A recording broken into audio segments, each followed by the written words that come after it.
No. Welcome to This Week in Guns. Our bandwidth sponsor today is Stealth Gear USA, stealthgearusa.com. This show is brought to you by the Firearms Radio Network, Patriot Patch Company, and JWB Military and Brass. This is a podcast that covers the latest commentary on the firearms industry, news, information, and buzz. I'm your host, Jake Challen, president of FRN. You make this show possible. That's right. You simply click through our Amazon affiliate link the next time you're shopping online, and a small portion of your sale goes to supporting pro-gun shows like This Week in Guns. You can also pledge your support at firearmsradio.tv/pledge. We have a great panel this week. We have Adam Kraut, Esquire of the Firearms Industry Consulting Group, a division of Prince Law Offices PC, host of the Legal Brief on the Gun Collective, and he's also running for the NRA Board of Directors. Hey, Adam, what's up? Hi, Jake. Thanks for having me. Pleasure, as always. John Patton of the Gun Collective and Patton Media Consulting, and some other made-up things. Hey, John. That is not true. I am the king of everything ever, forever and always. Nate Murr, the Director of Business Development at Kinetic Development Group. Hey, Nate. Hey, Jake. Good to be back on. Great to have you. Sean Heron is also with us. He's the host of the We Like Shooting podcast. I'm just reading this description of Sean. He's the main reason I don't sleep well at night, and also a big supporter of. Yeah, I'm not reading that. Hey, Sean. I like to think of This Week in Guns as kind of the pride of the Firearms Radio Network, and we think of We Like Shooting as. Never mind. How are you doing, Sean? You guys are doing like great. the kid they keep in the basement. We're like the BuzzFeed of podcasting. You're the what of podcasting? The BuzzFeed of podcasting, apparently. Yes. Thank you, Nate Murr. That's a good way to put it. Absolutely. The views and opinions expressed on this podcast are those of the individual co-hosts and do not reflect the official policy or position of the Firearms Radio Network, their sponsors, or their employers. Viewer discretion is advised, especially on live shows. Patriot Patch Company helps make this episode possible. Have the new It's Dangerous to Go Alone Sniper Edition available at patriotpatch.co. These are in stock as of today. It's our 7th patch in this series. It's Dangerous to Go Alone. It's also extremely original, so if you see it somewhere else, you saw it first at Patriot Patch. That's right. And we also have the American Tradition deer flag, and this one's kind of cool. It's even got some texture, like on the bottom layer there. It's got some texture to it. That is neat. Are mossy oak hats with Velcro a thing? Because they should are now. be. They're gonna be for that patch right there. And then I'm just saying you'd have a market at the Great American Outdoor Show. Oh my God. Crowd, I For think, sure. I think we just found a way to raise money for your campaign. there you go. I could set you up with a booth. Make Some the hats. NRA great again. And some hats. So this is a preview for people that are subscribed to the Patch of the Month Club. These will be dropping over the next week. Some drop today. Depending on when you subscribe, they'll be dropping through the week. And they're all shipping out by the 19th for sure. So That's easily one of my favorite patches that you guys have done. Completely agree. I like the pumpkin spice one. So- Those are great. You talking about the turkey, John? Yeah, I like the turkey. I would like the turkey more if that scar had KDG products on it, but Oh. beggars can't be choosers, I guess. Oh, never mind. I'm going to throw these all in the garbage. We'll do another run. There we go. Okay, perfect. So I want to thank everyone. These sold out. You're out of luck. That's why you need to be a member of the Patch of the Month Club over at patriotpatch.co. These will never run again. So very cool. Exclusive patches at Patriot Patch of the Month Club. The December Patch of the Month Club will open up So it auto renews. If you're already a member, it auto renews for the next month and so on, like any of the box clubs do. So the December version will open up for new enrollments here in the next probably the next 12 days or so. That will open up, and so you're really going to want to be a member to get in the running for that because there's so many slots already filled up. PatriotPatch.co. Top stories this week. We're going to start with positive news. And I was going to let Sean do this, but he's so negative. I'm going to just take it. What?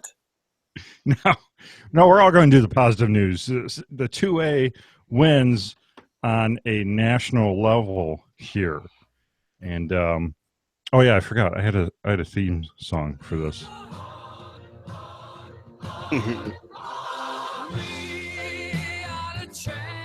So the Second Amendment at large, sorry people in California, but at large, Second Amendment won out this election, and it kind of caught everyone by surprise, some more than others. But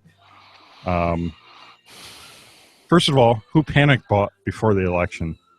I'm guilty. I'm not going to lie. I didn't. I panic bought as a 12-year-old right at the beginning of the 1994 assault weapons ban. So it's kind of like par for the course for me. I have a lifelong habit of panic buying whenever these things hang in the balance. So no shame. I mean, it's not like I bought a case of PMags or anything. The good thing is, I bought ammo, but I bought it at a reasonable price, and I'm going to use it anyway. It's not like I bought stuff that I'm never going to use. Like, well, everything has value if you buy it at the right price. I did the same thing, but I did like a month, 2 months ago. I didn't wait till the last minute. My panic buy was like back in the summer. Yeah, we're Second Amendment advocates. We're always panic buying. That's how you justify it to your wife. It's on a permanent panic buying. Yeah, I've been panic buying like always. Yeah, I've been doing it like it was going out of style, but I panic bought stuff that I had always wanted on the off chance that I wouldn't be able to, or some of that stuff would be hard to come by. So I bought things that I was planning on buying anyway. I just sped that process up some.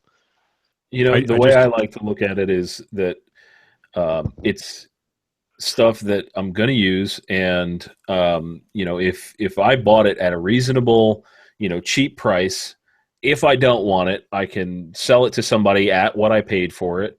And I didn't see spikes in prices beforehand for what, I bought probably, I would say 6,000 to 8,000 rounds of ammo and I don't know, 40, 50 mags of various types, couple drum mags, yada, yada, yada. But you shoot that in like a month. Well, it's not like ammo or mags go bad. It's not like expensive cheese. I mean, I've shot ammunition made from World War I and it still works. So you can have it sitting there for years and it's going to be all right. And if worst comes to worst, you can always flip it. You can always sell it to a buddy. Good investment. That's what you tell your significant other. It's a good sound investment, just like gold or silver in our hands, honey. We can have it right now. That's how they should run ads, like the gold and silver ads. Like you have this ammo supply box in your house, easy access, and it lasts for years, increases in value, and you can pass it down to your kids and grandkids. So if the election would have went the other way and Hillary would have got elected, I guarantee you would be seeing cash for ammo ads like this, the cash for gold, cash for ammo, cash for brass. See all these cash for ammo stores pop up in the strip malls. That would be so awesome. Fingernailsforcash.com. No, nobody's a Family Guy fan? All right, screw you guys. You broke out. I just didn't hear you. No, yeah. You're drunk again. It helps if you don't mumble into the mic, John. I didn't mumble, Nathan. So what was the joke? we didn't, honestly, we didn't hear the joke. I said fingernailsforcash.com. Yes. That's disgusting. All right, I don't get the joke. They're only fingernails, so don't expect much cash. So anyway, everybody should be super amped right now because we are at the brink of like the worst possible thing to happen in 8 years, and we were on the edge. I mean, I stayed up till 3 o'clock in the morning before it was pretty much like, all right, it's a done deal. Trump's going to be our next president. Well, and I got to give a shout out. We got three of you on the show tonight. You Pennsylvania guys that went out there, got off your butts, were gun owners, got off your butts and voted. And it's a big reason the election turned out the way it did. You guys in Pennsylvania. This is my whole every election since I was 18. Yeah, I mean, I even voted when I was in a war. It was like, hey, let me fill out my absentee ballot on an ammo can because this is that important to me. I've never missed an election either.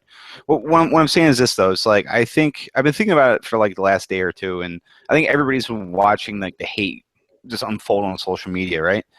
And as much as I wanted to participate in the posting of memes of all the hilarious memes out there right now, I realized that it's probably not it's not doing anybody good. I feel good about this, but there's a lot of people that are really, really angry about it, right? And I think it's how we all felt as Second Amendment supporters in the last election or 2 elections ago when President Obama originally took office. We felt betrayed, But I'm looking at it like this. I've been traveling a lot the last couple months since the campaign started. I've been driving to some really rural places across America. And I don't think I've seen as many campaign signs and support for Donald Trump in my entire life for any other candidate, right? And what I think it really is that Hillary failed to rally people, get people behind her. She wasn't selling a message like Trump was selling, right? And I said this to a couple of people earlier, that Obama sold the whole hope and change thing heavily. That's what he seriously campaigned on, was hope and change. And I said to myself, this is a really dangerous thing to sell people, because if you fail to deliver, you're just going to crush their hearts and souls. Everybody's hungry for change in America right now. And, obviously he got elected on that message of hope and change. And you look at the last 8 years, and aside from us essentially stopping the war in Afghanistan and just having everybody sit there on fobs, pull out of Iraq before it was ready, which was abandoning a child, right before it turns into a grown-up. We created this problem in the Middle East for ourselves, partially because we left Iraq prematurely. Anyway, all the accomplishments that President Obama achieved, they're all mostly terrible. Almost all of them are terrible. So I look at it like this, everybody has been wallowing in the last 8 years, and more people are you know what? I'm going to bet on the wild card because I have nothing else to lose. I mean, Trump said that multiple times. How can it get any worse? Why not give me a chance? The thing is, it could have been 3-day-old Chinese food running for president, and I still would have voted for that over Hillary Clinton, just because of how evil of a woman she was. She's been working towards this her entire life, and last second, man, I couldn't believe it. I thought for sure she was going to get elected. It was amazing. And you're right. She's been preparing for this for her whole life, and Trump hasn't, and I think that's a big reason a lot of people came out for him, because so many of these politicians, right or left, if you look at Mitt Romney on the right last time and others like him and anyone on the left, they so carefully craft every aspect of their lives leading up to these moments. That's why they don't care about releasing their tax returns and stuff, because they've led a public life that's so carefully crafted to be elected by the kinds of people that they know they can get to vote for them. So it's all artificial. And Donald Trump was raw and raw and nasty, really, in a lot of aspects. But people saw him as real, unlike Hillary and other politicians like her. My favorite thing is that at 3 o'clock in the morning, all of her supporters are sitting there in that stadium waiting for her to come out and say something. And she didn't even have the courtesy for her own supporters to come out and address them. Maybe even just a 30-second piece, hey, guys, thanks for coming out. We don't really know. Check back tomorrow.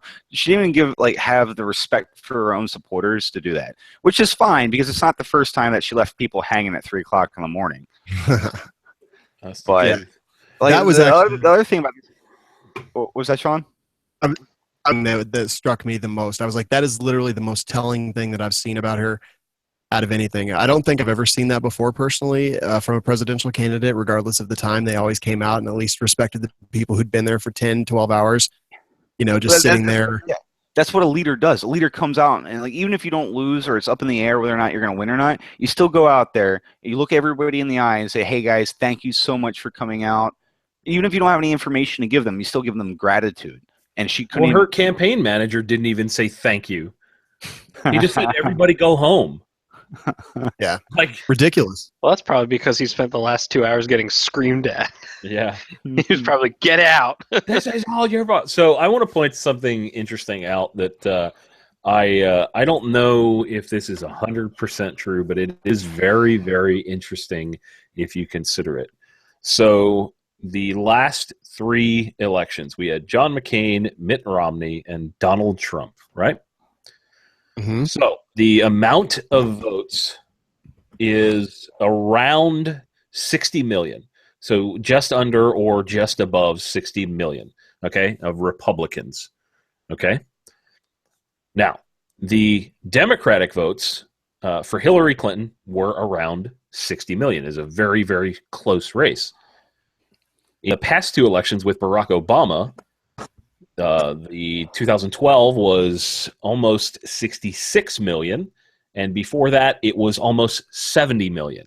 The reason Donald Trump won is because Hillary Clinton could not get the Democrats off their butts because nobody gave a crap about what she had to say. Nobody likes being insulted. Nobody likes a Debbie Downer and constantly pointing fingers and not offering any reasonable solutions. Well, and we also saw a fair amount of Democrats cross over just for the presidential part of their ballot to vote for Trump. And you even saw people having problems. I think it was in PA even trying to switch to Trump, and some of the voting machines early on were auto switching to Hillary for them. Oh yeah, that was even happening here in PA, multiple locations. Yeah. Yeah, the machine. They're like, wait, we didn't program the machine to let you vote for Democrats and Republicans. I walked in and I still filled out my ballot with the paper version. I know it's like a Scantron sheet, but like I filled like the straight ticket part, and then I still filled out every single block for the people. I mean, it's still a straight ticket, but like that's how little trust I have for the electronic version of the polling machine. But yeah, I'm like, Adam, you saw it too. Was it Lehigh? Where was it? Lebanon County. Lebanon County. Yeah. And it wasn't like, like, oh, this is something the fear-monger people in the voting one way or the other. It was a legitimate problem that was happening in multiple polling locations. Somebody wants to see guns, so if any of you guys are talking and feel like throwing up a gun while you're talking, people on Facebook want to see guns. There we go. Little Joe. Here, I got something new. A SIRT pistol. It's almost like a gun. This doesn't have a bolt carrier in it yet because it's on the other side of the table there, but this is, let me see what's on that side. So this is a new Frontier Armory 9mm. It's a 4-inch, and it's got something really neat on the side. I don't know if you guys can see that well. It's got the gun collective logo on it. Not only that, but it's a side charger. It's got the last round bolt hold open, takes Glock mags. That should be a lot of fun. Should be a lot of fun. Is that their upper too, John? I don't know if it's theirs or somebody else's. I'll have to confirm that. It's definitely their lower. I believe it's their upper, but I want to confirm that before I say yes or no. Yeah, side charger is pretty cool. Yeah, I really like it, and it's actually like big enough to where I can get my fat meat fingers on there and not that's huge. Yeah, like a lot of times they're just too damn small, and this is actually really, really nice. Yeah, I like that radius to it. Yeah, I'll bring it by the house sometime. Yeah, definitely. All right, so positive news moving into more of the election. I'm going to read through these headlines and we'll comment on them. We've already covered some of this. Trump takes 2016 presidential election as America takes a breath. Gun groups, Trump's win proves gun control is a losing issue. Donald Trump releases plan for the first 100 days in office. Florida Republican who killed pro-gun bills loses his seat, gives hope to 2A advocates. Nevada narrowly approves question 1. Split votes on gun ballot measures bring mixed results on both sides. Republicans retain narrow control of Senate as gun sense candidates tank, and Sheriff Joe loses his rebid election after 2 decades, and pro-gun college student wins re-election in West Virginia. I think she's like only 20 years old or something like that. So, where should we go first? I think gun control have been the what Hillary was saying and what Trump was saying really resonated with a lot of people, at least in my circles. Whether good or bad, I try to make sure that I have a lot of people on both sides on my Facebook. So I see kind of from both, and the people that were for Hillary, they were definitely anti-gun, and the people that weren't anti-gun. But I think that anyone who wants to take on gun control, they're going to have problems like this. I think that was the one thing I took away, is that we're kind of mad as hell, and we're not going to take it anymore. We're not gonna take it. Exactly. Well, and not just gun issues, but I think more conservative issues overall. I think the left has seen America moving far more left or to the center than it actually has, and they were counting on that, and they bet wrong. Well, I think it goes beyond that. I firmly believe that Hillary Clinton represented more of the same, right? And what did more of the same do? They saw Donald Trump as an opportunity for something different. A change in the status quo. Whether that is good, bad, and different still remains to be seen. I mean, it looks positive, but they saw him as a change. And if we're going to shake up Washington, let's put a bumbling idiot in there that says things that are a little off color, and let's see what happens. Let's roll the dice with somebody that has had massive success in their life as well as massive failure. The thing is, that's really interesting. Is I've never seen collectively almost every media outlet attack a candidate like they've attacked Trump, right? I wasn't a terribly big Trump supporter, and it's arguable if I'm even that big of a Trump supporter right now, even though I voted for the guy, right? But what I'm saying is the more they attacked him every single night, every single comedy show, he was the butt end of every single joke. And then the slander and the attacks, and then just the weak sauce attacks that they came up with to heckle him with, right? And I think what that did was actually a lot of people that kind of like Trump, it made them like him even more. It's the guy might have a mouthful and he might say some questionable things, but it wasn't the same intensity that you're seeing from the other side. Here, let me ask this question to you guys, right? Who here considers himself 100% true blue Republican? 100% Republican values, right? No. Any of you, Sean? Nope, Adam? not a chance. Okay. Nope. Do any of you consider yourself 100% true blue Democrat through and through every single issue? All right. So here's the thing: it's I don't consider myself a Republican. I'm registered as a Republican, which I changed. I changed that this year, right? I was independent before, and that wasn't getting me anywhere. So what I'm saying is this: is that there's a lot of values that the Republican Party possesses that I identify with. My core value things, the Second Amendment being at the top of that list, right? And then there's some things that the Democrats support that I align with as well. So I would dare say that I have as many liberal views as I do conservative ones, right? So the whole Democrat versus Republican thing doesn't fly for me anymore because I don't see the average American being true blue Republican or true blue Democrat. I see somebody leaning a little bit more to the left for their views and others leaning a little bit more to the right with their views. But I look at liberal and conservative as a better way of looking at it than it is Republican versus Democrat. So I think it's ironic and hilarious based off what I'm seeing on social media, how many people are viewing every single Trump voter as a strict dyed-in-the-wool Republican when that is obviously what I am not.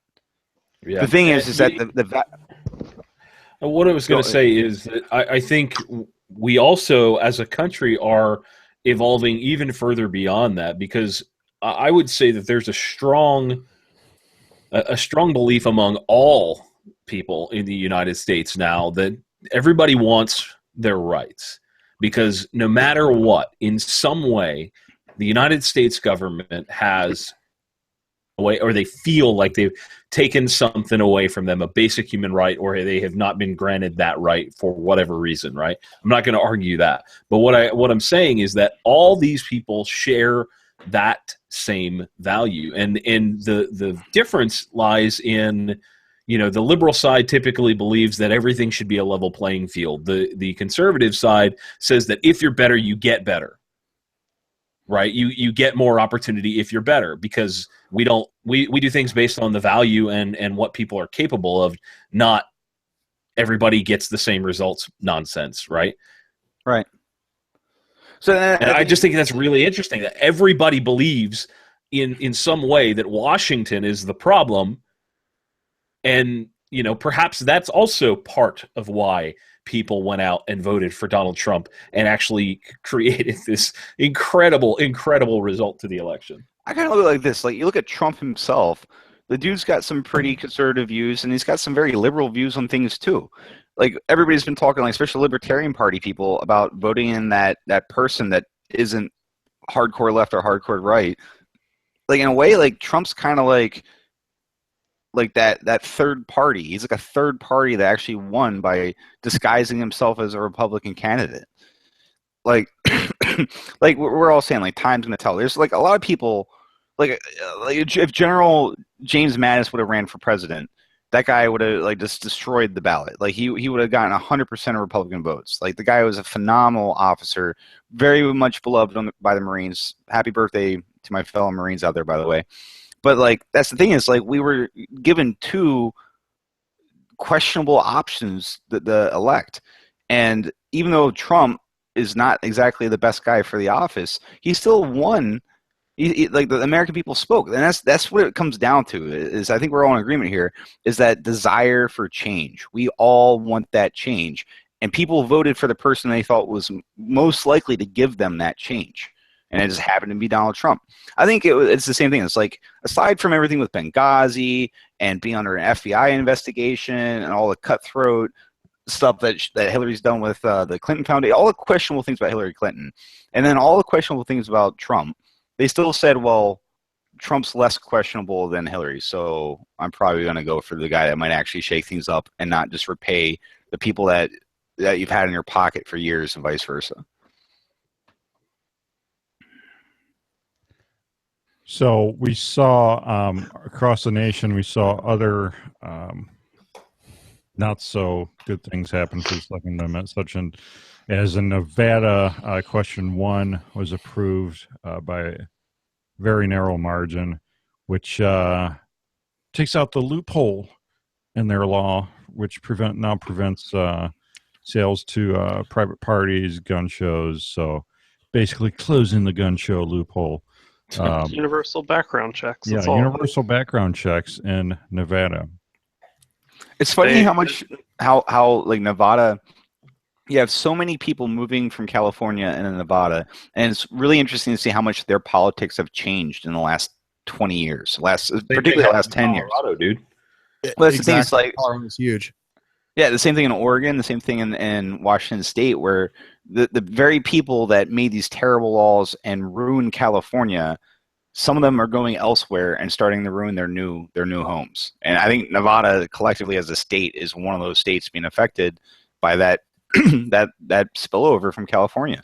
Like, it's not surprising to me. It sucks for Nevada, but hopefully things overall are going to improve. Yeah, like California will secede and everybody will be happy that they're gone.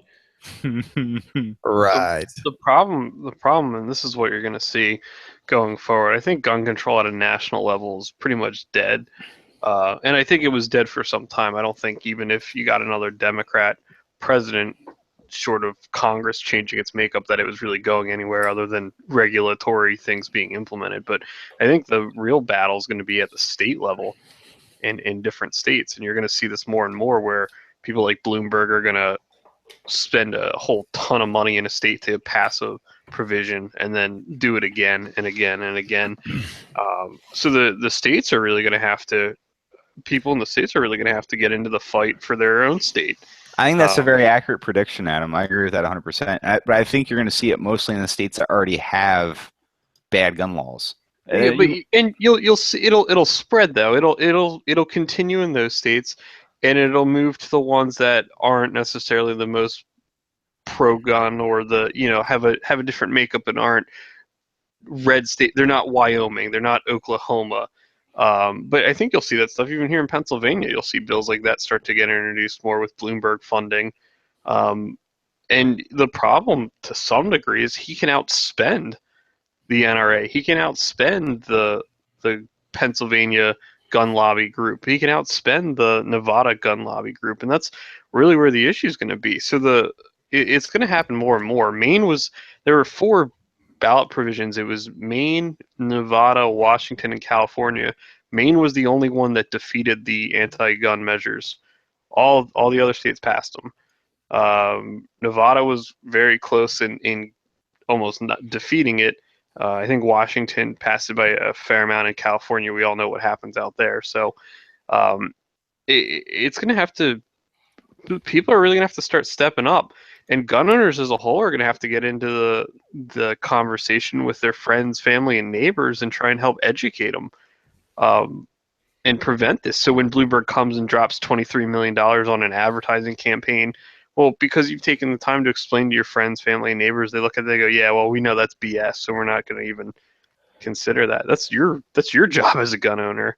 Well, let me ask you guys a question real quick. Do you think that because we quote unquote won, the gun owners feel like they've won on a national level? Do you think that people will be more encouraged to get out and support things like that because they feel like there's now a chance, whereas with a Democratic leader, they felt like no matter what, they were going to lose? No. That's exactly what I was going to say, John, is I feel like we've just gained all this momentum being like, being on the outskirts of society, like being a gun owner in the last couple of years hasn't been very easy on us, particularly after every tragedy, and we become the whipping boy for violence, right? So what I'm saying is I feel like we've come together really well the last couple of years, particularly in the last 6 months because of this election. But I feel like we've gained all this momentum, and just because I don't feel like we can rest on our laurels right now. We're not safe just because Donald Trump's been elected and there's all these gun things that we're hopeful for. Now's the time to strike while the iron is hot. We got to keep this momentum moving forward, and we need to keep recruiting more people into enjoying their Second Amendment rights and supporting their Second Amendment rights. Like, we've gained a lot of ground, and it's not over just because the election is over. We need to keep moving forward. Yeah, I think. Go ahead, Sean. I was just going to say, I think we're honestly going to get complacent as a community. That's a good point. I totally agree with what you said, but I think we're going to get complacent. I think we're going to get we feel too comfortable. I mean, we took the House, we took the Senate. And I think that the only thing that was motivating us so hard over the last couple of years is just that, like you said, that we felt attacked constantly. And I really think we need to battle that complacency, because I really foresee it taking a hold of all of us. But the stage is now set for us to pursue the things that we want. Absolutely. I want, what is it, the Safe Hearing Act?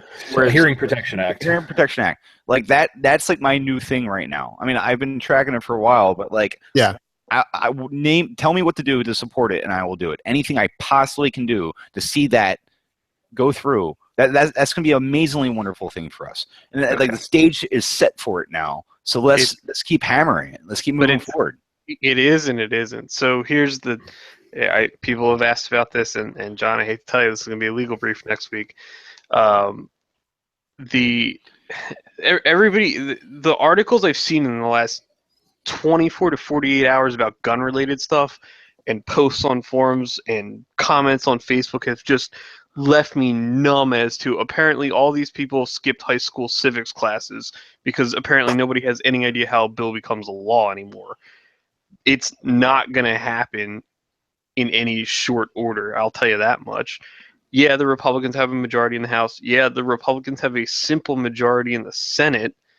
And everybody's predicating any of this on any of that being a top legislative priority for this new administration that has hundreds of other issues to address that it may deem more important. The reality is this.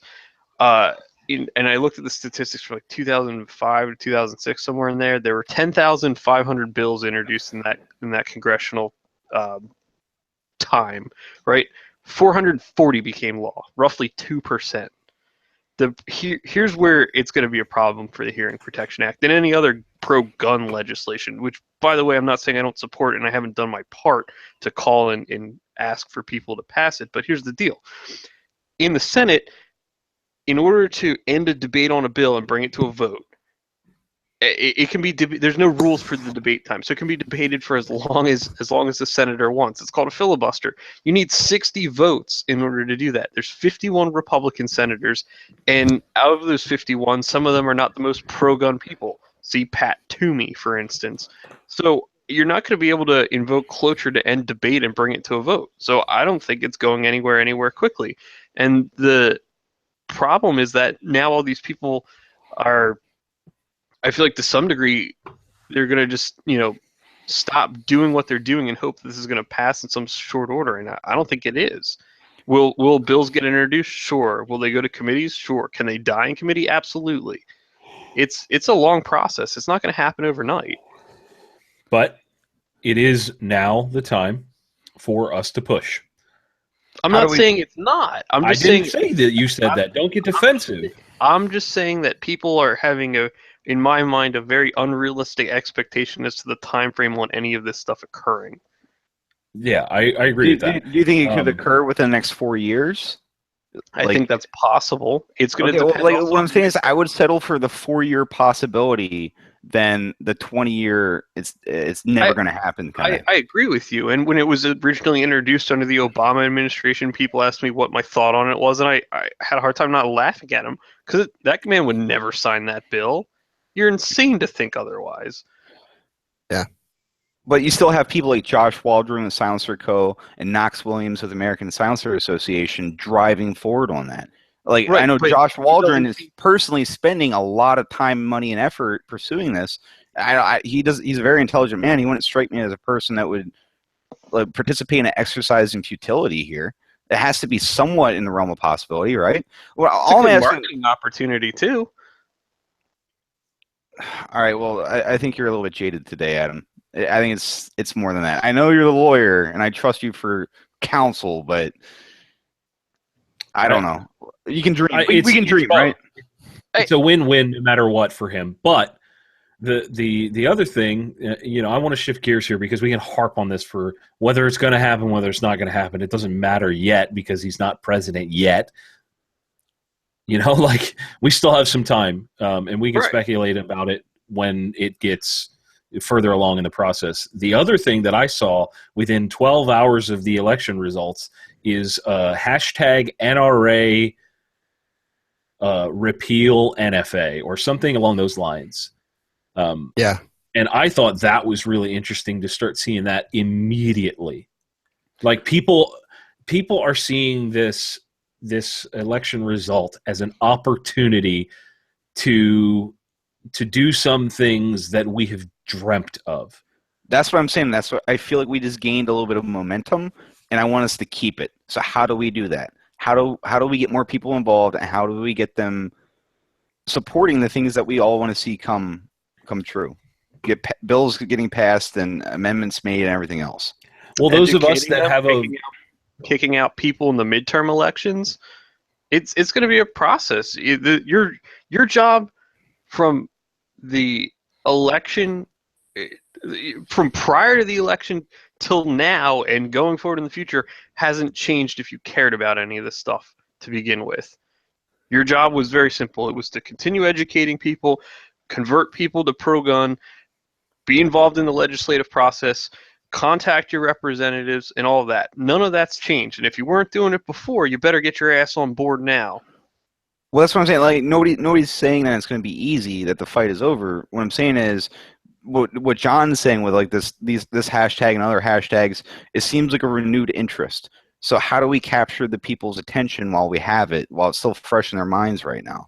Those of us that have a voice need to continue pushing. It's that simple. If we drop the ball, then the entire community drops the ball. Yeah, I agree with that. And, we'll obviously keep shouting from the rooftops. It's like anything. It's like anything that's political. Trying to get people to actually do something is incredibly difficult. You can send somebody a link where all they got to do is click it.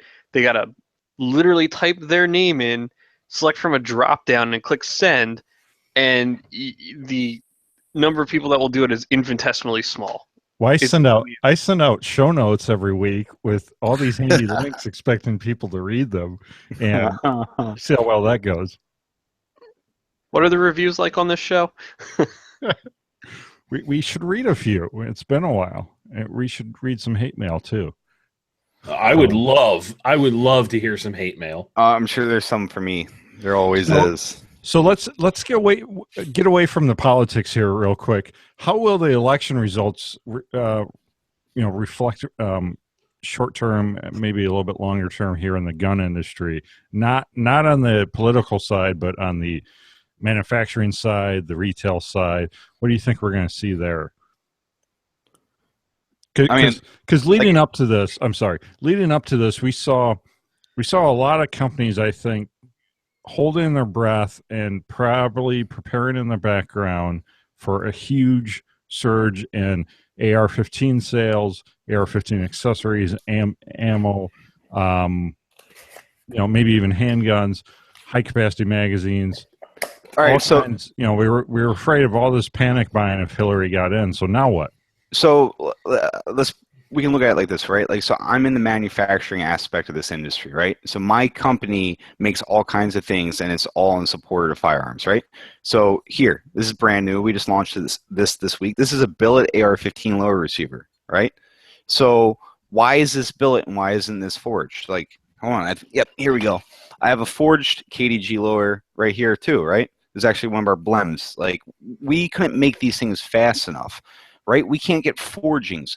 I cannot get a forging anywhere in America to make another AR-15 receiver because they're so sold out. They're back ordered 6 months. They won't even take an order from me for 6 months. They're like, call back in 6 months. I'm like, well, can I just put an order in now so I'm in queue for 6 months from now for forgings? And nobody will do it. Nobody will give me a place in line because of how fast and how many forgings have been selling this past year, right? How many have been getting made? So the reason why a KDG billet lower exists is because I can make a lower receiver out of a block of aluminum and not a forging. And I sold every last one of these the first week that they came out, which was this week, right? This isn't about money. This is about having a seat at the table in the industry. Like, people want AR-15s. People want AR-15 lowers. I'm like, all right, well, I can make a really good lower. Our engineers can design a really awesome lower, and I think that we did a pretty good job with our billet lower. It's one of the cheapest billet lowers on the market as far as price goes. It looks good with a forged upper, which is common and cheap. But the thing I'm saying is that I can't make these things fast enough. For months now, we couldn't make them fast enough. As soon as we make them, they're gone, right? Now, I look at it from a different side of the coin. Maybe Adam can help out with this because he still works part-time in a gun shop, or you see quite a bit of time in a gun shop. I don't think it was just a panic. You look at, remember, like the last couple months where every month was a record-setting number in NICS checks, in gun sales. And I don't think it was all out of fear. I think a lot of it was just more and more people getting involved in the firearms community. There are more and more people saying, you know what, like, this is nonsense that this is even in question that this item might get banned when it's been on the market since the 1950s. So I'm looking at it like this, like in September 2004, the 10-year assault weapons ban expired. And it was the greatest thing that ever happened to the shooting world, and a really great thing for America, because the firearms industry is like 80% American cottage industry. It's mom and pop gun shops. It's small manufacturers, young entrepreneurs, trendsetters, people with brilliant ideas, and it's something you can make in America. It's something that you don't have to export, or you don't have to send over to China or to a different country to have manufactured. You can do it right here. If you got a mini mill and a federal firearms license, you can start a gun company in your garage. And I love that part of the gun industry. I love the entrepreneurial, like, backbone of America aspect to it. And generally, the kind of people like guns in the first place are middle-class, blue-collar people, the do-it-themselves type people. So I'm not scared. I'm not worried about it. Like, gun sales are going to go down because Trump is in office. Yeah, I'm sure that they will to a degree, but this country still grows 2 to 3 million in size every year. We're still bringing new people over to the shooting industry. I'm not worried about it. I'm not worried that my company's going to go out of business or I'm going to get laid off. If anything, I think we set a really good precedent in the last couple of years, and it's going to continue going on. Gun sales, yeah. The industry is stronger now than it has been in decades. It's the strongest it's ever been, period. Yes, absolutely. You know, I was in a shop earlier tonight, just a few hours ago, and there was a girl that came in while I was getting this 9mm AR, and she owned a shotgun, she said, and she had never shot a handgun, never, like, she questioned why it, like, somebody brought up the topic of her carrying a gun. She was like, why would I ever carry a gun? Why would anybody carry a gun? She's like, and we were kind of like, well, what are you looking for? And she said that she felt with the election results and with everything that's going on, and all these riots and domestic terrorism and things of that nature, and all these bad things happening, she decided that she wanted to get a handgun for home protection, right? And I think that type of person, that person that's been on the fence for years, is now going, I think it might be time. That's absolutely the case. Because the country has degraded across the board. We've seen urban centers just collapse upon themselves under the weight of stupidity, and hashtag burn your own stuff, right? So with that type of mentality out there, that type of person that's willing to ambush police and take over cities, I think people are now understanding that the world is not this lovey-dovey BS that they thought it was. So back to on the retail side here, moving forward, do you think we're going to see some mad Black Friday deals? Maybe. Absolutely. I think so. Yeah. Yes and no. It's gonna depend. So leading up to the election, we didn't have a huge increase in sales until maybe a week or two before, but we did very steady, good business. So I don't think people were those NICS checks you kept seeing every month wasn't people panicking in anticipation of an election. It was the everyday person that was going, as John said, I think it's time. I can't tell you, I've sold more guns to new gun owners in the last 2-3 years. 2.5 years than I could imagine. But you don't think, maybe this isn't true for your gun shop, Adam, but don't you think it's true of many retailers, or at least online retailers, really stocked up preparing? Oh, well, those guys, and yeah, I expect you'll see some really good deals on Black Friday. But the other thing is, you got to remember, there wasn't a whole lot out there to get to begin with. So everybody who was stocking up on stuff, it wasn't like there was a huge piece of pie that they were like, oh, I'm going to take 100,000 units of that. It was like, as Nate said, like he couldn't get forging. Like Trump is going to be the president, and I still cannot. If anybody listening to this knows where I can buy thousands of AR-15 forgings, like right now, please let me know and like send me a message, because that hasn't changed. If I call the forging houses tomorrow, they're going to tell me the same thing they told me last week, which is we cannot provide anymore. We're back ordered for 6 months. That hasn't changed, and it's not going to change. Now, maybe all those original purchase orders that different gun companies put in for those raw forgings, like they're not going to renege on their purchase orders. It'd be stupid to do so when they've waited this long to already get the forgings that they need. So I'm saying, like, you might see like cheap AR lowers again, like next year. But it's not going to happen anytime soon. I'm not worried about it. You'll see it. But yeah, no, it'll go on, and I don't, it's not going to be this huge detriment to the industry at all, I don't think. Because you had all these people that were buying guns for the first time that are now there's two kinds. There's the kind who bought their gun and said, okay, I've got my gun, I'm good. And there's the other kind that bought their gun, got involved, and were like, wow, guns are really fun, and they're going to become an enthusiast like you or me. So it's going to keep going, man. And I joked the night we found the election results that maybe we're going to see a lot of closet gun owners, gun enthusiasts come out of the woodwork now because I don't know, because they feel that the environment's more friendly towards gun owners. What year did President Obama get elected? 2008 and 2012. 2008. So I was going to say, like, there's only been a brief period of time in the last 20 years where you had a conservative president in office, and while he was in office, the majority of his time in office, the assault weapons ban was still in effect. So I'm saying like the next 4 years might be the greatest 4 years the firearms industry's ever seen. Because George Bush, when he got elected, the assault weapons ban was still on the table. It was still, it didn't sunset. It didn't end until September 1st of 2004, and then it was only a couple years later that President Obama got elected. So what I'm saying is like, I think the market is primed for an expansion. I think it's primed for the best years it's ever seen. I'm honestly optimistic about it, and I have a lot of reasons to be optimistic about it. I am not worried about it whatsoever. All right, we got to keep moving.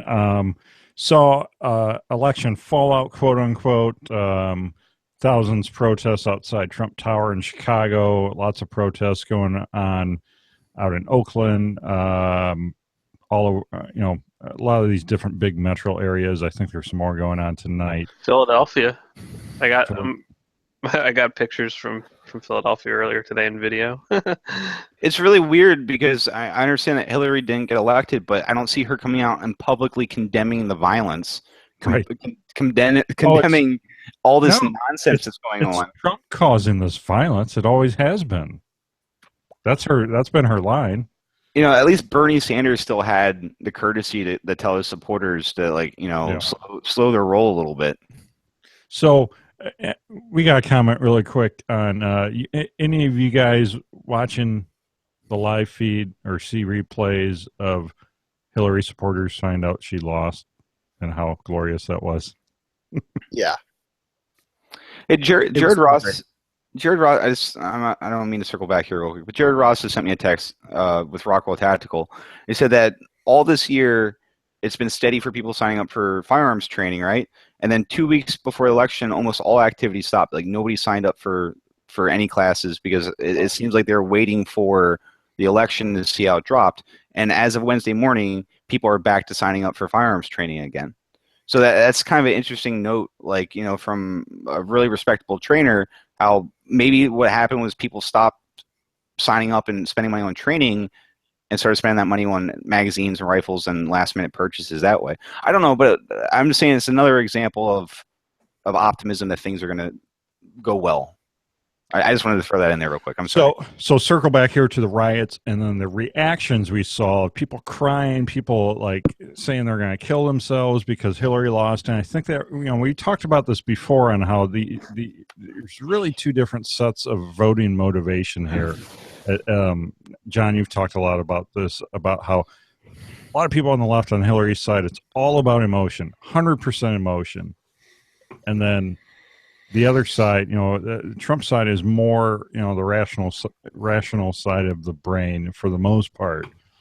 And then you kind of saw that explode when Hillary lost, and everyone lost their minds, and it really went to prove that, yeah, they really were, voting with their emotions there. So moving on to. Attorney General Healy can investigate Glock. After all, we'll see where that goes. What is she investigating them for at this point now? I get all these ridiculous lawsuits twisted up and confused. Right. This has to do with the safety of the gun itself. Why didn't she go after Taurus? She's arguing they're prone to accidental discharge.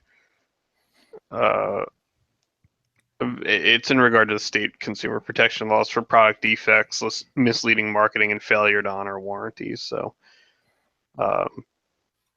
I've never heard of Glock not honoring a warranty. Well, that's what the law is, not what they're specifically alleging here. Well, we'll have to see. I mean, 75% of law enforcement in North America carry Glocks. 17 different countries issue it as their standard issue sidearm. I don't think Glock's too worried about this lady. So, yeah, and really, honestly, Glock has the money to fight this, unlike smaller companies would. So I don't see that really going too far anywhere. Let's talk a little bit about Stealth Gear USA. Stealth Gear USA helps make this episode possible. They have their new SG Revolution line of holsters just coming out, rolling out new models almost every week here. StealthGearUSA.com. They have their new slim, breathable polymer backing in the Revolution line. So it's not the traditional material they've been using, but it's more of a polymer backing. And then they're hand built in America. Sean, are you familiar with Stealth Gear USA at all? I am, yeah. I carried one for like an entire year. Very comfortable, and I'm actually quite a big fan. I need to get another one for my shield. My boss. Go ahead. I'm sorry. I was gonna say my boss just got one a week ago. Was it a week ago? That was when you came up, John. Yeah, like a week or so ago. He got one of the Vent Core ones, and those are just so nice. It's super comfortable. I thought it was a Stealth. It's Stealth Gear, but it's their material. What I'm saying is their backing material is Vent Core. That's what they call it. Vent Core is like the fabric backing is actually really interesting. I didn't think I was going to like it, but I tried one and wore it around the office for a little bit. It's actually a pretty cool holster. Yeah, they're comfortable. They now have a newer material that I've been actually wearing a little bit kind of before I do a review on the item. And I'll tell you what, man, whether it's the Vent Core stuff or the new stuff, both are really effing comfortable. And I'm kind of like, how the hell didn't anybody else get this and figure this out before them? Like, I don't like to be very like one-sided about a comfortable holster, but as far as I'm concerned, an inside the waistband holster, those are the most comfortable I've worn yet. Hand built in America. Every Stealth Gear USA holster is custom molded to your exact firearm. So, you're going to be assured that it's protected. Your trigger is covered. It's going to have good retention and everything that goes with a quality holster. And they also have their 45-day no questions asked guarantee. So StealthGearUSA.com. Check it out.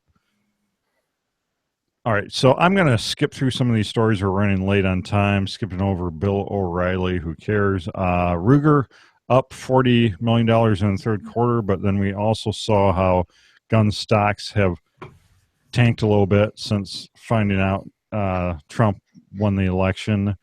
I'm not sure that's too big of a story. Brownells now sells complete guns online. I wasn't aware of that. That's really cool. That's a big step forward now with all these larger online retailers that previously didn't sell guns online now doing it.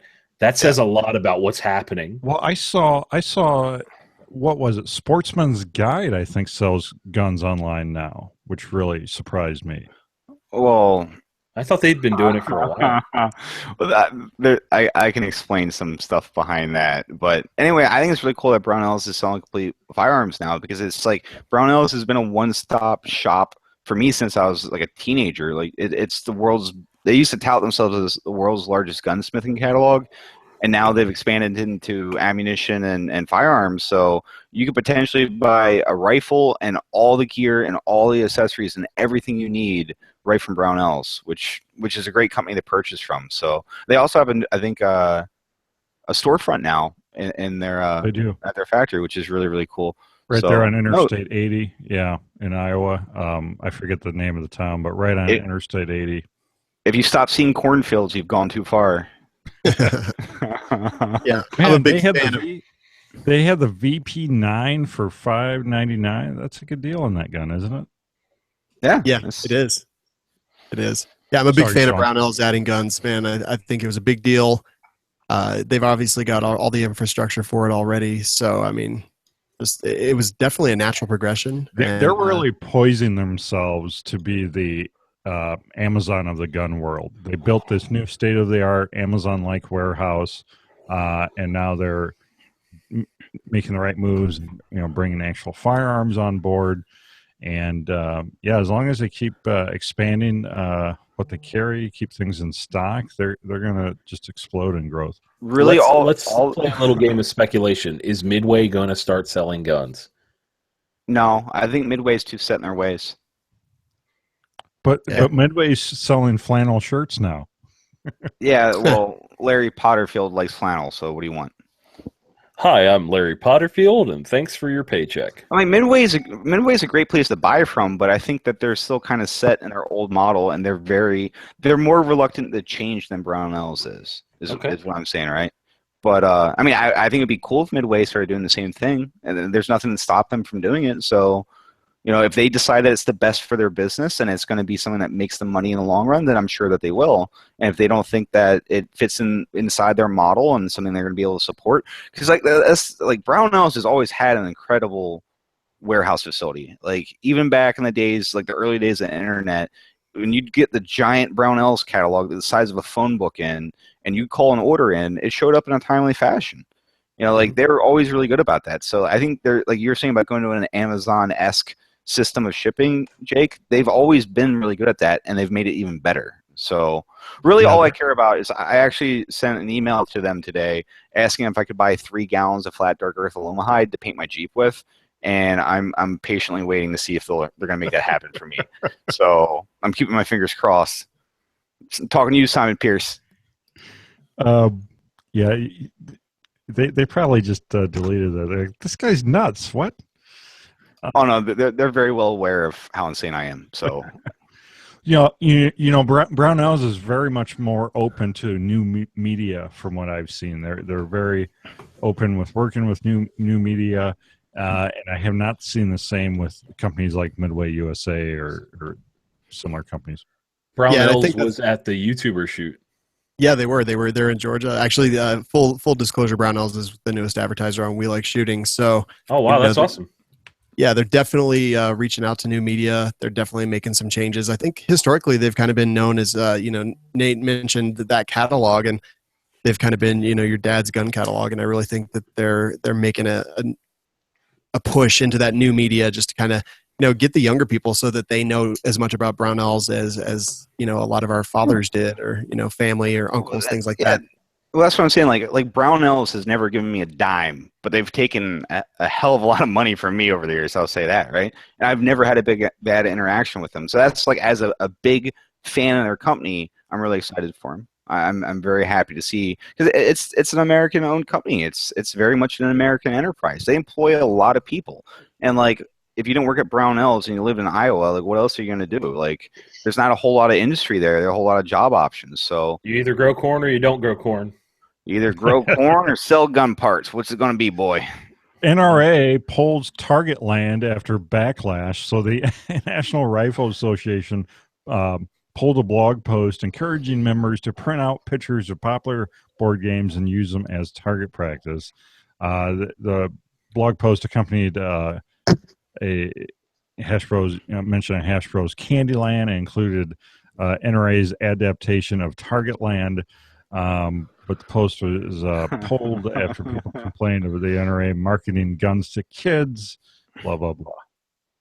Oh, for God. I mean, I've played Battleship and Checkers and Shoot the Cards. I've played all those games. There's all kinds of targets that people are doing that. And I hate it when people put stuff up like this. They put time and effort and energy into developing these kind of, and then they just pull them at the first sign of someone not liking it or someone too sensitive for it.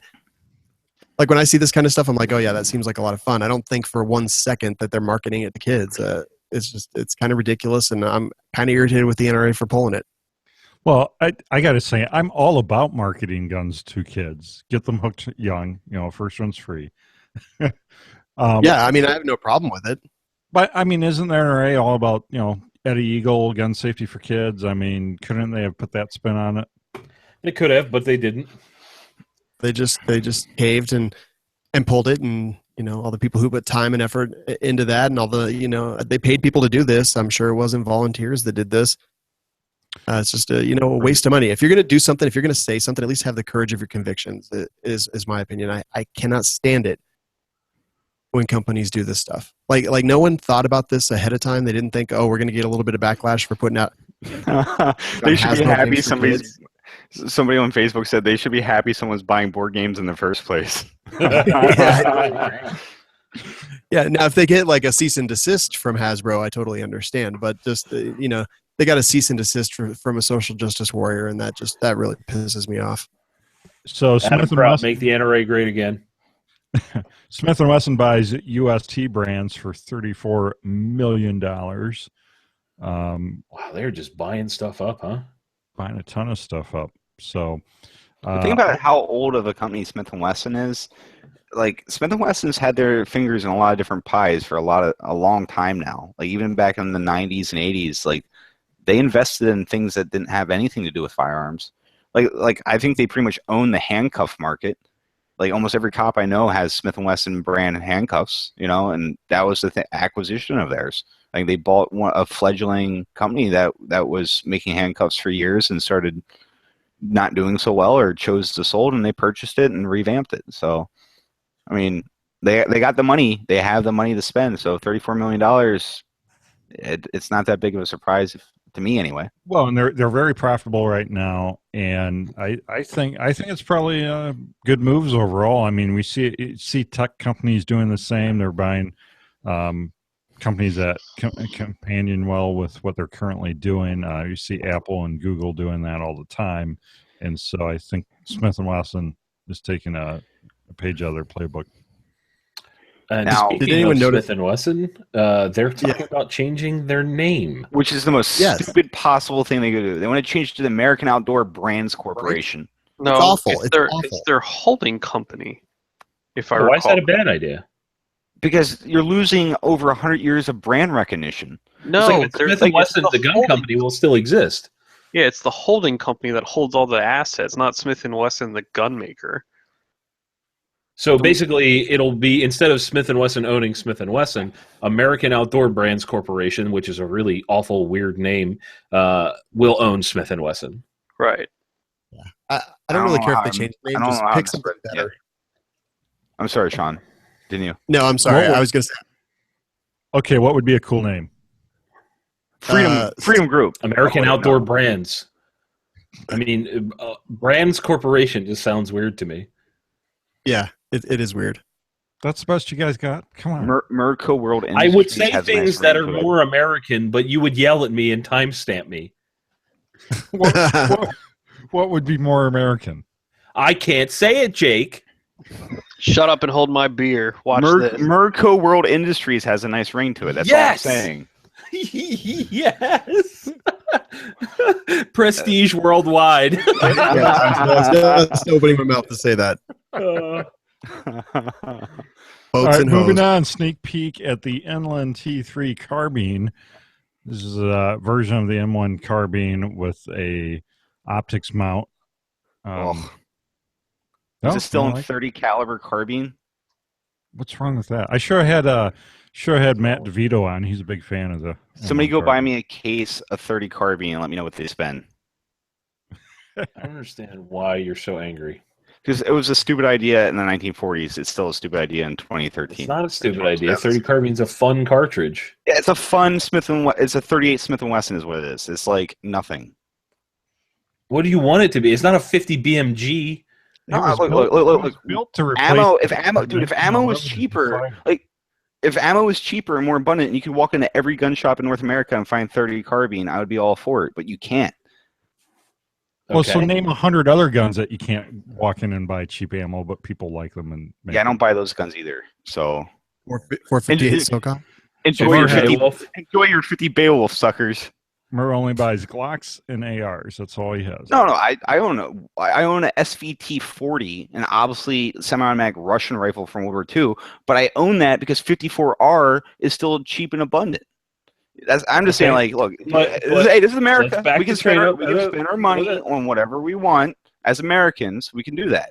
I'm just saying that, like, I don't think this gun is going to do as well as people think it's going to. It's not going to do well at all. Nobody's going to buy this. Let's be fair. Nobody put a really sweet. Like 100 of them. You could put a really sweet chote folding stock on it to get like the full like 90s look out of this. First of all, this looks like a fourth grader designed the scope mount. Hey, I mean, it looks like a carry handle above the receiver. Do you guys think that like KG should start designing flash hiders and accessories for the M1 carbine since it's going to be the next big hit? Can you stop? You need to do high point accessories too. Thank you. I would actually advocate that more because there's more of them. There's more of those. Yeah. Like I'm going to tell you, if High Point made a factory threaded 9mm carbine, they would be selling like hotcakes. I would buy one just for fun. Can you shoot them sideways? No, like I'm saying, like Absolutely. suppressors are huge, and like John's high point carbine, as much as I want to hate that gun, is actually a lot of fun to shoot. It's like it's cheap, and if they made a threaded barrel version that you could put a suppressor on, I would be outside shooting right now. Do we really need to market suppressors to the inner city? I'm just asking. Yeah, absolutely. Everybody should have one. Will France and Germany adopt a unified weapon? Heckler and Koch proposed to take European rifle market. We saw France get rid of the FAMAS, and Germany may be going with some new H&Ks, even though they had the controversy of the G36. What's really interesting to me is that these rifles are catastrophically heavy. Well, that's interesting that that's what they pick. Like the 416 is a prime example of engineers that don't shoot guns designing them. Yep. And like you can like get a 416 and make it nice. Like you can get like a Geisley handguard for it and stuff, but it's still a boat anchor. Like I actually like the M27, the Marine Corps infantry, the automatic infantry rifle, right, that we adopted a couple years ago. Like that's actually a really nice gun. Like I think we should just give that to everybody. It's a 16-inch barrel carbine or mid-length piston-driven full auto that is a superb rifle. It's really accurate, but I mean, it's still heavy no matter what. Like HK has a really heavy contour on their barrels, and just that one hell of a beefy barrel nut. But whatever. Like the irony of this is HK's like clouded their designs as superior to American designs for like the last 50 years. Like with the roller lock guns, like the G3 and the HK93, HK94, all that. The G36 was a cool gun, but it's all polymer. So when it got really hot, the barrel extension would melt the receiver. And so for them to go full cycle back to an American design with a piston in it is actually kind of, I think it's kind of ironic. I think it's kind of funny that they're both looking at France and Germany buying an American design that's been like given the European touch. Yeah, that added some German heft to it. So before we go to the I'm offended section, we have the quote of the day on our Facebook here, or comment of the day by Cody. He says, referring to the M1 carbine here, he says, "It was made for cooks in World War II. Let's not lose friendships over it." Hey, Cody Coughlin, I want to say right now that the most highly decorated soldier of World War II, Audie Murphy, killed his lion's share of Germans with the M1 carbine. And he loved his M1 carbine so much that when he cracked the stock to it, he wound it with copper wire. And the armor was like, Audie, like I'll give you a new M1 carbine, dude. Like you're good. And he's like, no. This is the one I'm using to kill Krauts. This is one that's going to be with me for the rest of the war. So it's a capable weapon. I'm not saying that. I'm just saying it's kind of hard to feed and stupid. What did Adam ever do to him? Thing. Let's also be fair that Nate and I have argued about guns a lot more than just what you're seeing now. Nate and I disagree on guns. I have lots of fun guns that aren't practical to own or shoot, and Nate doesn't. In all fairness, John, our friendship has started bringing me over to the eccentric guns. I love that little 4-inch Project Atrocious AR. Like that gun is such a retarded gun, but I love it. I love shooting that gun. And I'm not gonna lie, like I like shooting some like the weird guns that you have, and it's opened my mind to it. It's not necessarily something I'd spend my money on, but you know I enjoy it. So you can shoot it. Yeah, like that's part of the reason I buy stuff like that and own stuff like that is because I get enjoyment not just out of shooting them myself, but also having all my friends share that enjoyment and laugh about how silly something is or cool or whatever. Like that's part of gun ownership for me in general. Well, I think that's part of like the community. Like how many times have you guys been on the range and somebody looked at your firearm and like, wow, is that a so-and-so? Or do you think I could try shooting that? Because I'm thinking about buying one. And unless you're like a real douche, I always say, yeah, like, yeah, dude, come shoot my SCAR or come shoot my AR-15. Totally. Like, I don't have a problem with that. And it's neat because it's like, if you're on the fence about something, that's how you do it. Like, it's a conversation starter. It's a friendship starter is really what it is. So I'm offended. I'm not necessarily offended. We're to the I'm offended section. Somebody here is offended, and Adam's extra salty tonight. So Adam, why don't you take the first story here? So some stupid, whiny, liberal mother in Jacksonville, Florida, that awful state. I'm just kidding. It's the Sunshine State, Gunshine State. Such a nice state. Best state you ever saw. It's huge. Anyway, so this lady was all upset because somebody decided it was a good idea, which, by the way, I do think this is a fantastic idea to teach children about gun safety in school. So they had the Eddie Eagle program, which, as you know, the NRA is responsible for, and it teaches gun safety to children, which is a fantastic idea. And apparently, I guess it was taught without the parents being notified this go around. They're usually given the option to allow them to opt out. And her quote is, "They've just undone 7 years of parenting in 1 hour."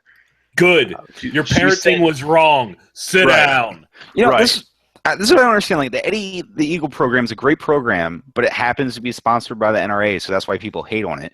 But if you actually look at the Eddie the Eagle program, it tells children, if you see a gun, stop, don't touch it, leave it alone, and tell an adult, right? Right. So if there was like a liberal gun safety program to teach children, what would be different? What would they teach any different than what Eddie the Eagle teaches? Well, see, what they would do is tell you to look at the gun and then start protesting, hold up a sign with crayon written on it that says, "Donald Trump is racist," and somehow the gun will magically disappear. Apparently, so this kid said, "Mommy, you're wrong. Toy guns are okay. See, guns are okay. Mom, see, it says it right here." The mother also doesn't like the gun lesson was designed by the NRA. She called it propaganda. Yes, because I guess teaching your children about how to safely deal with finding a gun is propaganda. That's what I'm saying. If like mothers of America, if they actually care about firearm safety or care about children being safe, right? It's for the children. It's for the children. Then why don't they have a program like something similar? It's head in the sand, dude. Head in the sand. If you don't have it in your life, it doesn't exist.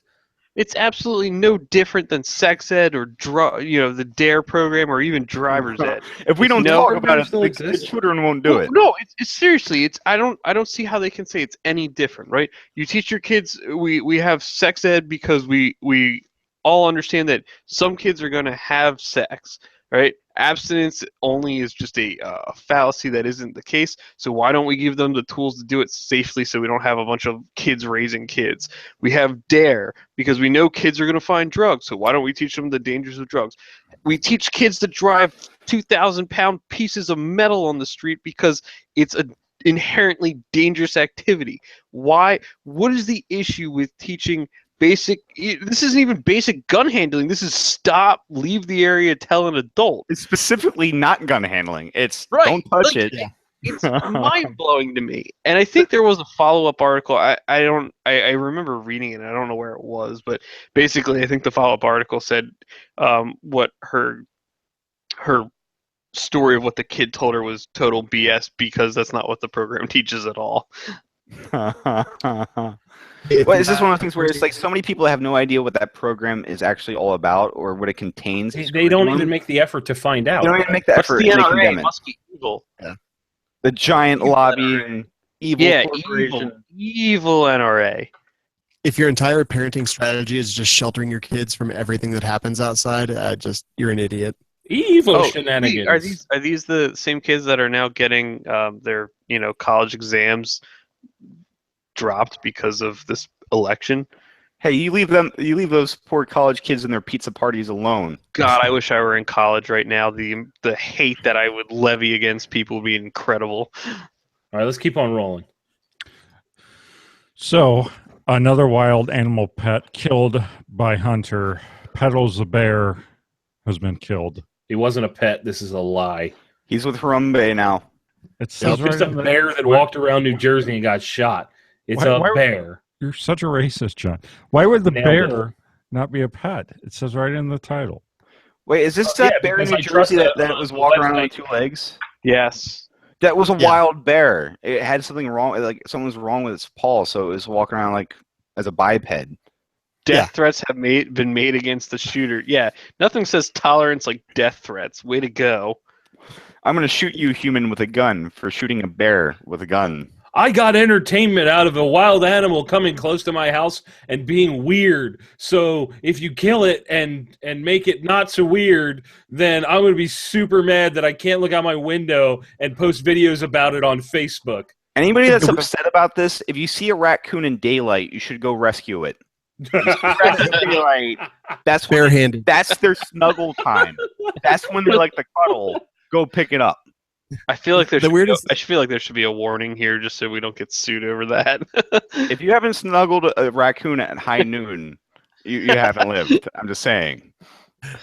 The weirdest thing about the Petals the Bear story is that honestly, there's a part towards the bottom where it says the hunter who has wanted him dead for nearly 3 years had the satisfaction of putting an arrow through him.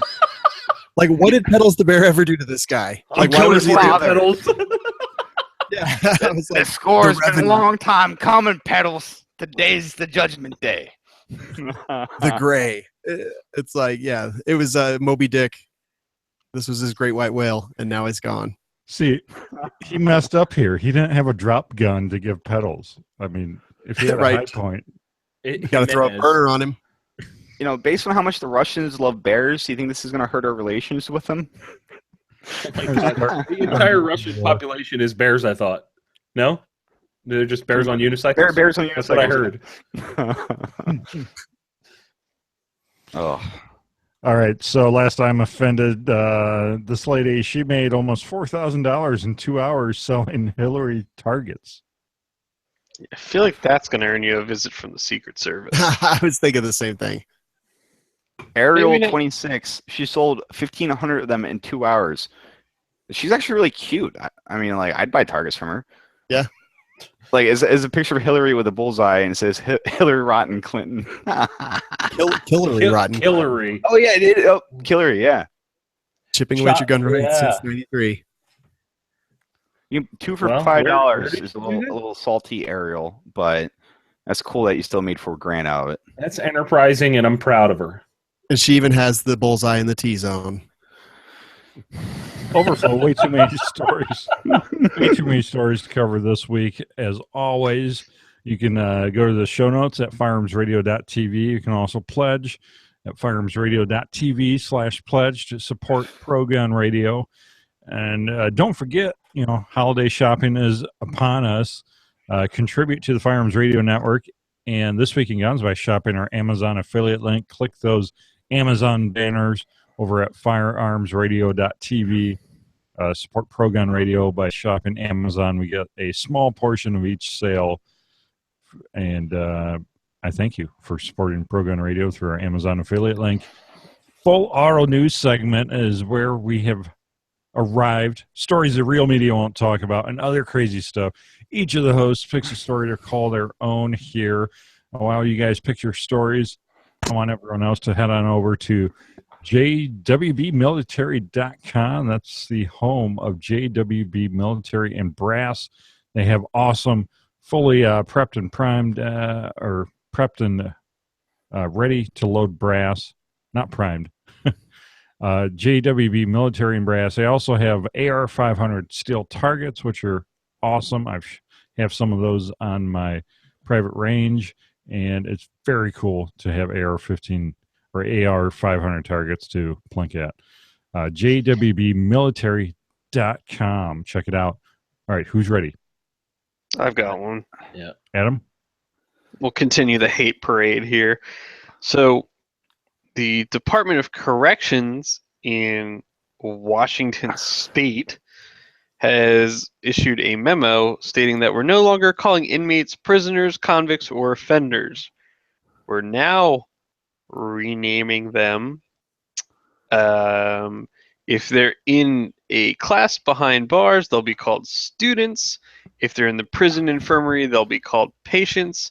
And if neither of those apply, they'll be called incarcerated persons. The Secretary of Corrections has put out a memo to the staff requesting the alteration of vocabulary. He's trying to remove the negative connotations when referring to those who are or have been imprisoned, as well as their families. I'm guessing if you're gone to prison, you're probably not an upstanding citizen most of the time. I've got nothing. Being called a convict for murdering that family of 4 really hurts my feelings. Yeah. Yeah, apparently we're doing this stupid nonsense here in Pennsylvania too. We got to put a stop to that. Ridiculous. All right, Sean. So when they get out of jail, like like people they talk about, that like they hire ex-cons. How do you refer to somebody that was previously in prison? Then I just want to be on the front end of this. Former students. I don't want to be in. I don't want to be in. Oh, so you just got out of college?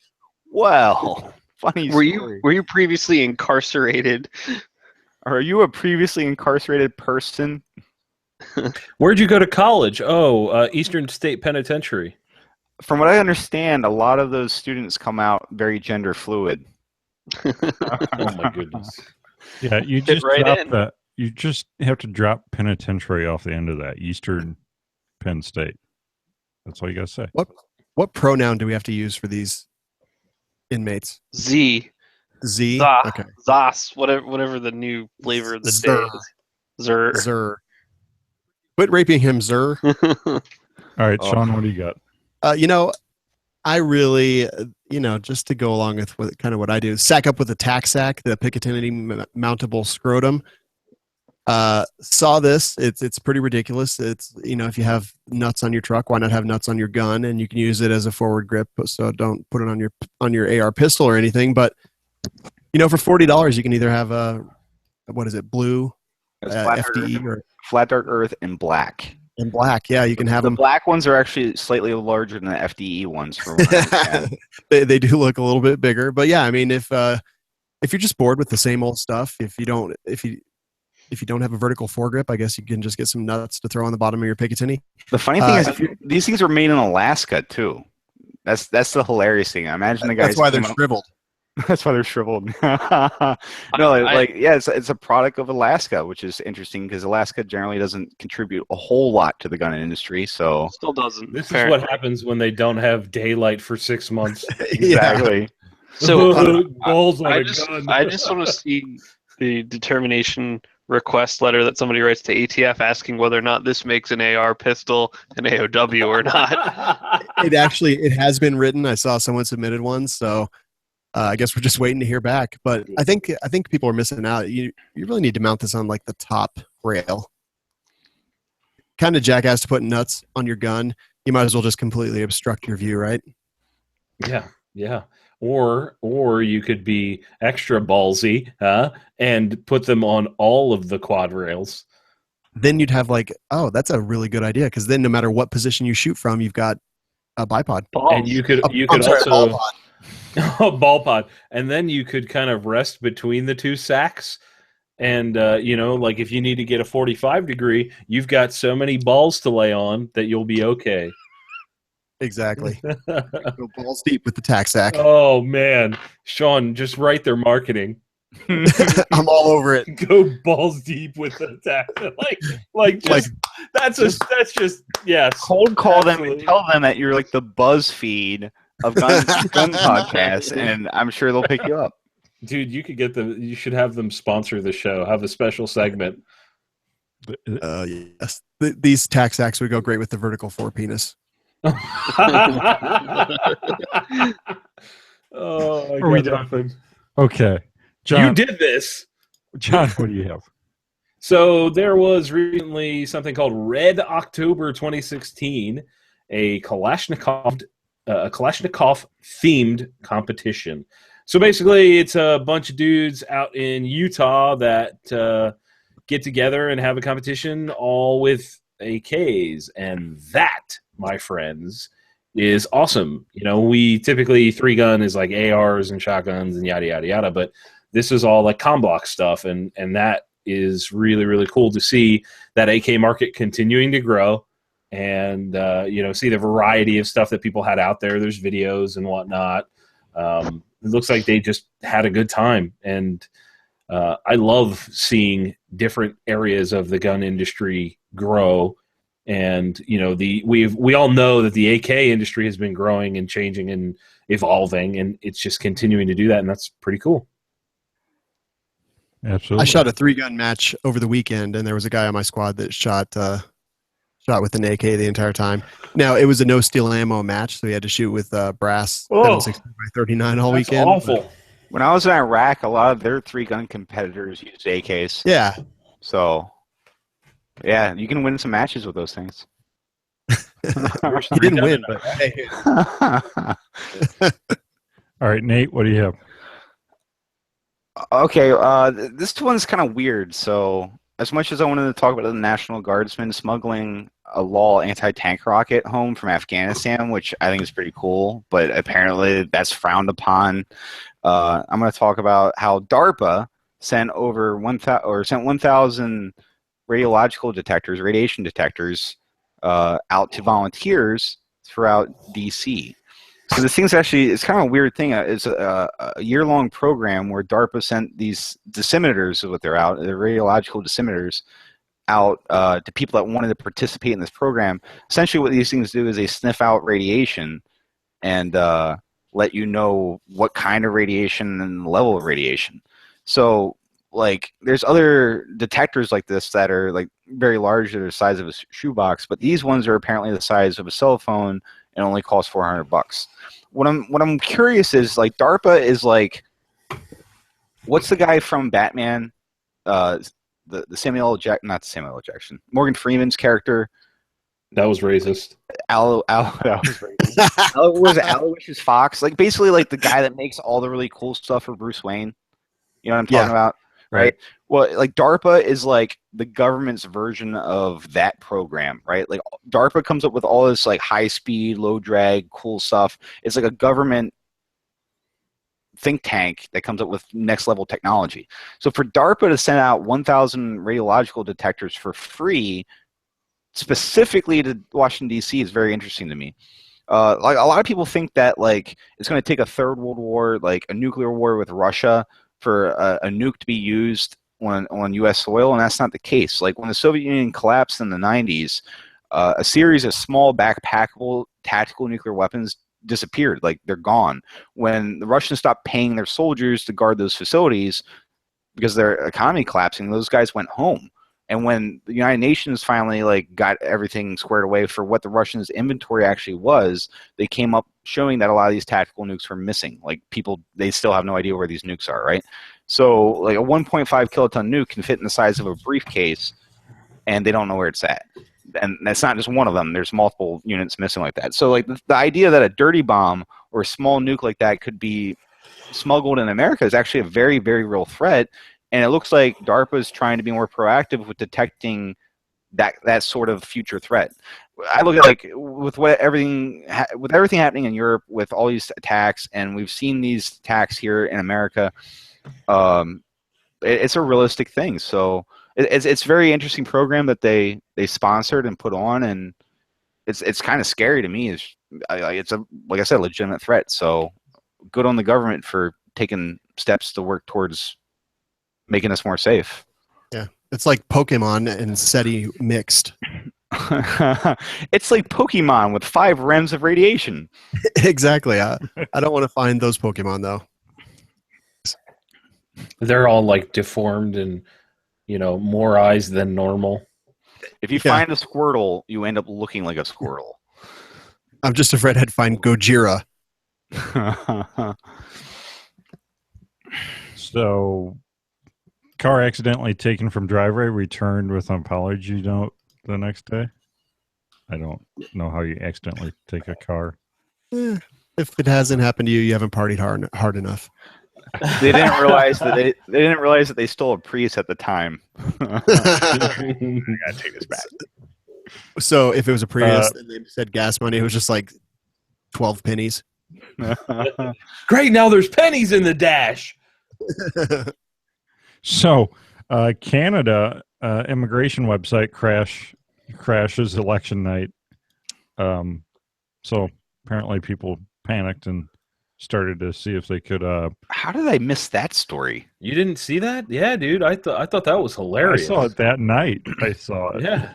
Why? I don't understand that. Like, if everybody's so angry about Trump, then why are they immigrating to Canada? Why aren't they going to Mexico? What's really well, it's hot in Mexico and there's diseases and guns there. Yeah, but the food is delicious. True.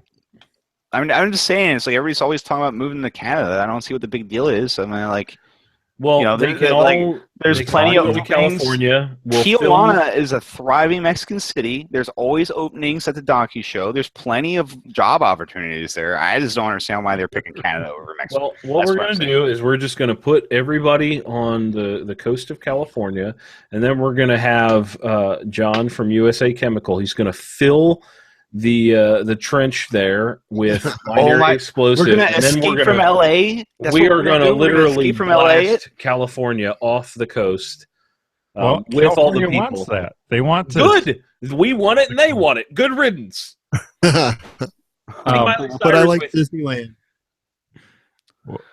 Well, I think the big reason people don't pick Mexico right away is because of all the bags of heads that show up from the cartels. Yeah, that and like people getting stuffed in, you know, vats full of acid and all this, you know, there's a few downsides. The unpleasant things. I hear that Mexican jail's not very pleasant. That they actually still call their prisoners convicts. Can you believe that? How backwards that is? Ridiculous. I thought we were. That is not progressive at all. Those poor students down there. Those poor cartel students. Those poor patients. All right. Oh, so ridiculous. Now you can support This Week in Guns by pledging your support over at firearmsradio.tv/pledge. Pledge for as little as cost of a Starbucks cup of coffee, $5 a month. That's it. Firearmsradio.tv/pledge. Really want to give a shout out to everyone over there who's pledging their support for Pro Gun Radio.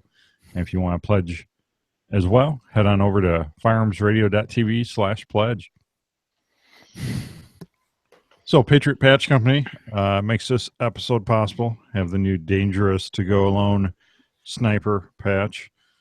Have the new American Tradition deer American flag. Just in time for deer season. Just in time. And then Patch of the Month Club. Be able to sign up for the December version soon. Patch of the Month Club over at Jake, I have a question. You have the Safe Space sticker. Is that a patch too, or is that just a sticker? Well, we only have stickers left. That was John's holding one up.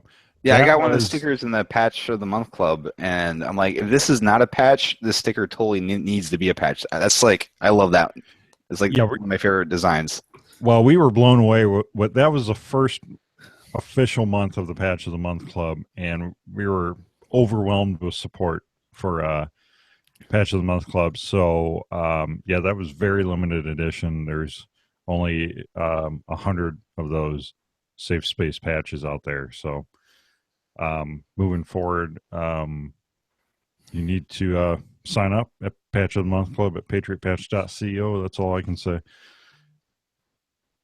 So this is a part of the show where we see what's going on with you guys. So Sean, what is going on with We Like Shooting, and where can people find you, connect with you online? You know, we're just making friends with a lot of people out there, having fun. Being the BuzzFeed of the podcast community is a little bit hard sometimes, but you'll never believe what we do next. WeLikeShooting.com/show is the show, and Facebook, Instagram, Snapchat, it's all We Like Shooting. Very cool. Can you give people a little more of a taste of what they're going to find over at We Like Shooting? You know, so We Like Shooting. It's a panel show. We've got a completely disgruntled Marine. We've got That's an understatement. This is more than any of us. We've got Savage 1 Hour who does all of our news and events and things that are going on. We talk about guns and gear, and we laugh and make fun of each other a lot. The first part of the show, we usually always have a guest, so we kind of bring them on and indoctrinate them in the ways of the BuzzFeed, and just we have a lot of fun, man. It's the Howard Stern of the gun world is what someone described it as one time, and I think that's fairly fitting. Very cool. John, what's up? Where can people connect online? You can find me all over the inner tubes. If you punch in The Gun Collective on your phone or on your internet machine, And I am leaving on Sunday to go to the Henry 1000 man shoot in Phoenix, Arizona. That's going to be a lot of fun. Going to be working with a new cameraman, so that's kind of exciting. We're going to see how that works out. And, it's just more of the same old. There was a video that just went out. It was a quick video that I had done with Tim from Military Arms Channel. We measured the 50 cal suppressor that I have on an 18-inch 500 Magnum rifle, which was pretty interesting to see the results there. There's also a video on full30.com that was kind of a hunting trip recap. We did a kind of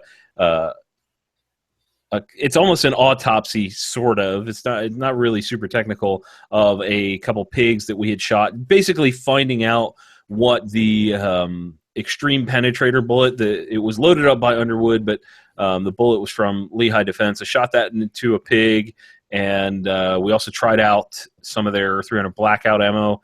That video was really cool. There's new legal briefs coming out all the time, new TGC news always and forever. And if you haven't connected yet, you should go check out the Gun Collective. Nate, what's up? Where can people connect online? Well, me? You are Nate. I'm sorry. I thought Adam. Never mind. Anyway, no, you can follow Connect Development Group on Facebook and Instagram, and if you want to harass me personally, you can follow me on Instagram under GripStop. So that's where you can find me personally. If you send me a direct message, I check it like a couple times a week. So if you don't hear back from me for a couple days, I apologize, but I'm trying to get better at getting back to people. KDG's got a lot of really cool stuff lined up to come out here in the next couple weeks, so I'm pretty stoked about that. Because there's no shortage of people that do send me direct messages and emails for asking me about when's this going to be available and what's the delay with that. So we went through a big move a couple months ago and kind of ironing out the wrinkles there, but everything's kind of back to where it was before and operating better than ever before. So pretty stoked about the next couple months. We're doing a lot of SHOT Show prep right now, and like I said, I'm very, very happy to see a bunch of products that have been highly anticipated getting ready to launch here within the next week or two. So, like the thing with the lowers, obviously the lower is really cool. It's a really nice billet lower, and the price is definitely agreeable with the market. I didn't mean to completely shamelessly plug that earlier, although I did. But ask your local gun dealer, and he'll be able to get you one in. But this is something that's cool, but nothing in comparison to what we have coming out in the next couple of weeks. So I'm pretty excited for the immediate future for the company. Awesome. Can't wait to see. Adam, what's up, and where can people connect?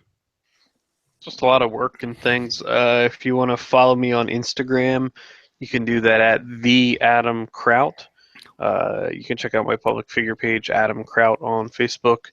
AdamKraut.com. If you're interested in the law firm stuff, blog.princelaw.com, Firearms Industry Consulting Group, and Prince Law offices on Facebook.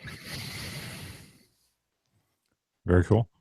That about wraps things up here. Leave your feedback by commenting on the bottom of this YouTube video or the bottom of the show notes or on Facebook. Leave us that iTunes review, and maybe we'll even read some on the show next week. Contribute to the Firearms Radio Network using that Amazon affiliate link. Thank you, Sean. You bet, man. Thanks for having me back. Thank you, Nate. Always a pleasure, Jake. Thanks for having me. Thank you, John. Hey, thanks, man. And thank you, Adam. Thanks. That's a wrap. We'll see you next week.